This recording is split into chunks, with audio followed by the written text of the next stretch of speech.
atong daygon, atong himayaon ang ngalan sa atong Ginoong Hesukristo karon og sa tanang panahon. Umarika o Hesus, uban ni kami sa among pagpamalandong, pagbusog sa among kaugalingon, pinaagi sa imong buhi ug balaan nga pulong. Juan kapitulo 14 bersikulo 27. Ningon si Hesus sa iyang mga tinun-an, dawata ang akong kalinaw, peace be with you. Dawata ang akong kalinaw, ang kalinaw akong ihatag kaninyo, ang akong kalinaw ibilin ko kaninyo. Maunin akong pangutana, nasinati ba nimo sa imong kaugalingon nga hatag gibilin ni Hesus, gitunol ni Hesus ang maong kalinaw, nga kalinaw nga dili gyud nato matagamtaman ni ining kalibutana. Kalinaw nga ang Ginoo ra gyud makahatag kanato. Mao na dako kayong pangutana sa ato ang kaugalingon. Nasinati ba nato ni?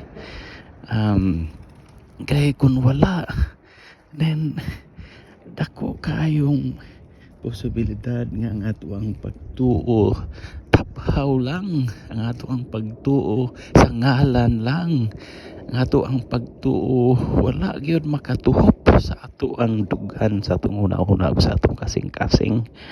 Mao ni nga ang kalinaw tinumduman nato, ang kalinaw sumala ni Kristo dili gyud na nagpasabot nga wala nay kasakit, wala nay kasamok, wala nay mga pagsulay, wala nay mga temptasyon diha sa ato ang kinabuhi.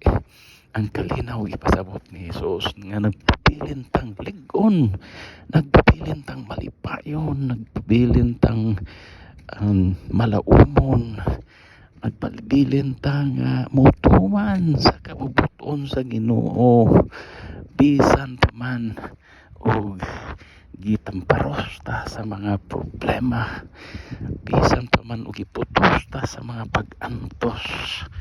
Ang Ginoo gyapon atong pilion, ang Ginoo gyapon ato ang sundon, ug mao ni ang tinuod nga kalinaw nga Ginoo ra gyud makahatag.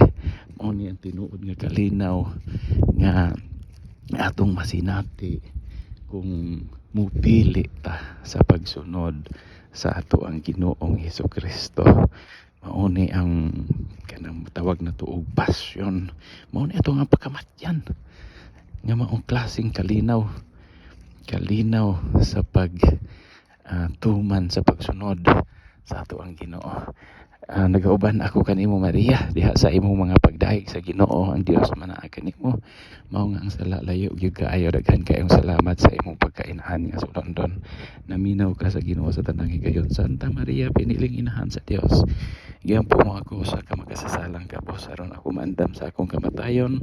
Buhaton ako kanunay ang Dios nung kabubuton. Nagadahig ako kanimo langit mong amahan, gibalaan akong imong ngalan. Daghan kayong salamat sa imong gingharian, imong pagbuot mo ay matuman. Ikaw nga akong kalanon Ginoo. Pasaylo ako ingon nga ako mo pasaylo. Daghan kayong salamat. Nagiiway mo ako sa mga panulay, buntugon ko kanunay ang mga kaaway kay imo man. Ang gingharian ng gahom ug ang himaya hangtod sa kahangturan. Ug manalangin unta kanato ang Dios nga magagahom sa tanan. Dios nga mahan, Dios nga anak, Dios nga Espiritu Santo, usa ka Dios ukad pa sa sinugdan karon o sa tanang panahon. Manalangin unta kanato ang Dios nga magagahom sa tanan. Dios nga mahan, Dios nga anak, Dios nga Espiritu Santo, usa ka Dios ukad pa sa sinugdan karon o sa tanang panahon.